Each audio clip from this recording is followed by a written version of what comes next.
Hello again, and thank you for joining me for the February 2023 edition of our Greater Vancouver Market Update, where our goal is to bring you unbiased, unspun analysis of the Greater Vancouver housing market. If you find this content informative or even watchable until the very end, please give it a like, give it a share, and if you haven't already done so, hit that subscribe button down below to make sure that you don't miss any future episodes. All right, what the hell is going on with this housing market? Interest rates are up, debt levels are through the roof, and multiple offers are back? Please make it make sense. Not that I'm saying that I can, but I'll give it my best shot. So without any further ado, let's take a look at those numbers.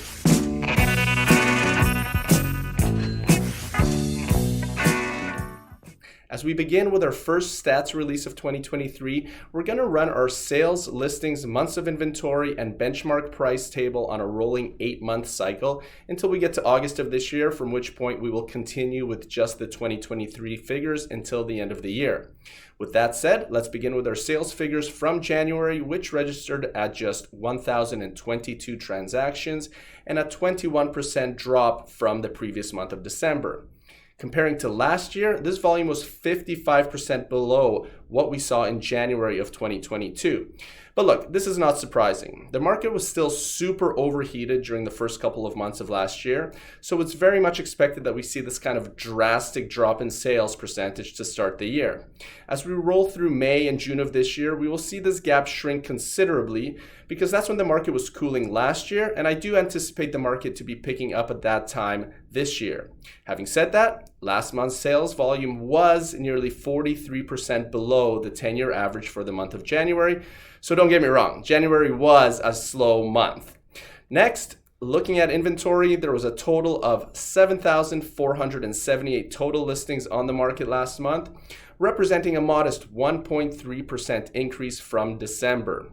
Basically status quo. And whether you've heard this from conversations with me or other agents who are quite active in the field, throughout the first 4 weeks of the year, there was a general consensus that there was simply not enough listings out there, despite the fact that there are a lot of buyers ready to pull the trigger.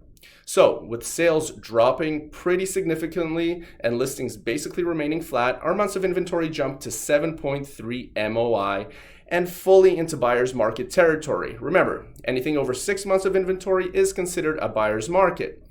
And this is a great example of stats being a lagging indicator because all of a sudden, it certainly doesn't feel like a buyer's market out there. And more on this in the boots on the ground segment in just a moment. So, despite us surging into what statistically appears to be a buyer's market, the home price index basically remained flat, coming in at 1,111,400, just a 0.3% drop from December when it registered at 1,114,300. For nearly 12 months now, prices have been dropping, yet inventory has remained tight, with our months of inventory never exceeding the 6 MOI mark, which is typically the breaking point of downward pressure on prices and a buyer's market. Yet all of a sudden, now we've hit 7.3 months of inventory and prices appear to be leveling off. This speaks to just how complex markets truly are and that they have a life of their own, and there isn't just one way of analyzing them to give you the full picture.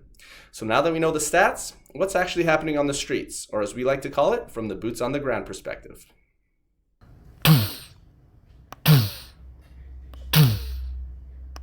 Here's the thing. For about 10 months now, I've sat here and told you that despite the stats telling us that we are either at the tail end of a seller's market or in balanced market territory, from a poker face, calling the other side's bluff, leverage perspective, it has felt like we have been in a buyer's market this whole time.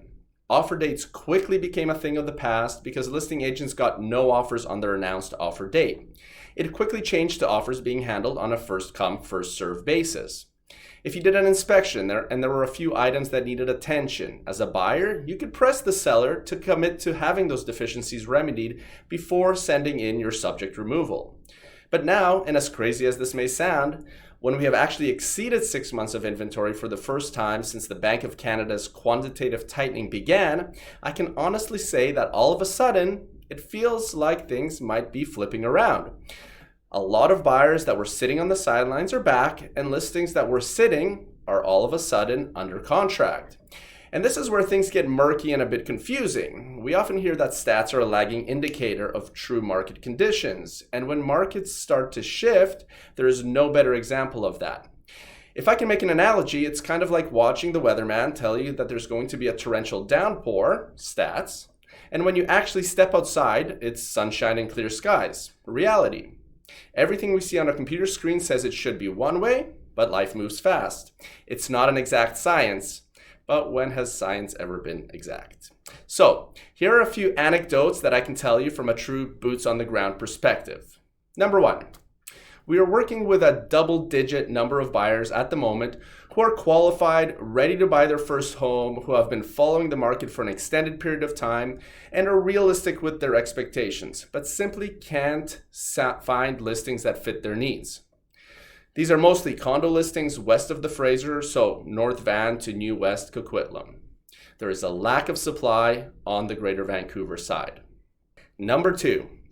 A colleague of ours has written 4 offers with their buyer clients over the last 2 weeks in various areas of the Lower Mainland, but has lost out on each one of them in multiple offer situations, all attached to either condos or townhouses. As a result of the supply crunch on the Greater Vancouver side, multiple offers are back. Number 3. I recently took a buyer out who's looking for an investment property in the Valley, a market that saw huge price gains during the pandemic, but where prices have fallen drastically since last spring and where inventory levels have ballooned. We identified 12 properties that aligned with their criteria, and only 4 out of the 12 were not under contract. There's been a drastic increase in buyer activity in the Fraser Valley as prices have come down to perceived acceptable levels. Number 4, we track new listings for our buyers on a regular basis. I mentioned previously that offer dates for the last 10 months or so have become a thing of the past, and listing agents have elected to handle offers on a first come, first served basis in order to try and stimulate some urgency. But, and this is certainly not across the board, I would say that a noticeable number of new listings that are hitting the market right now are reverting back to the bull market strategy of listing, doing a few open houses, trying to get as many people through the door as possible, and then calling for offers on a Monday or Tuesday of the following week. So, offer dates are back, and why not if the demand is there? Now look, am I going to sit here and declare that the bull market is back on? No, certainly not. But I will say this, Vancouver real estate is resilient. And from a numbers standpoint, a lot of what's happening doesn't quite align or make sense. I'm still hearing from a lot of people that they're extremely stretched on their payments on their variable rate mortgages.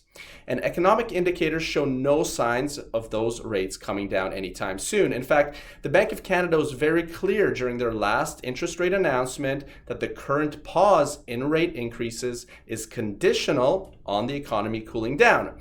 So if job numbers remain at historic lows, how long can that last? On the other hand, there are a lot of people, both consumers and top producers in the field, who feel that we have seen the bottom of the current cycle and that things will now start trending upwards again. Now, is that industry orchestrated FOMO? Yeah, some of it certainly is. When a listing agent prices a property $250,000 to $300,000 below its current market value and receives 54 offers, they're intentionally trying to stimulate the market. That's right, you heard that correctly. A property in Fleetwood this past month set an offer date and received 54 offers, ultimately selling for $290,000 above the asking price. And even though this is manufactured FOMO, when there are 50 plus offers coming in on a property in late January, one thing is for sure. There is a ton of demand in this market, and that won't change anytime soon, even if the interest rate environment remains in the 5% plus range. The other factor is this. Prices have now been falling for nearly 12 months. At this point, it's a game of chicken. Buyers, especially first-time buyers, did not want to jump into the market too early while prices were declining, and understandably so. But the Greater Vancouver market is unlike any other. Once it turns, it can accelerate and get out of control very quickly. So all those buyers who didn't want to pull the trigger too early are now getting, well, trigger happy. After all, it's impossible to time the bottom because the only way to know that it's happened is when it's several months in the rearview mirror and you're back in multiples on every decent property. At the end of the day, it comes down to, do I want to pay down my own mortgage or continue renting and pay down somebody else's? Prices are down considerably from 12 months ago. If I'm going to live here for the next 8 years and the right place comes up, doesn't it make sense to jump in now? It does, but the problem is sellers are still holding out, creating a vacuum of inventory that just might reverse the downward pricing trend in a real hurry. All right, that's it for me for this month. Thank you so much for watching, and I will see you right back here in about a month's time. Take care, everyone.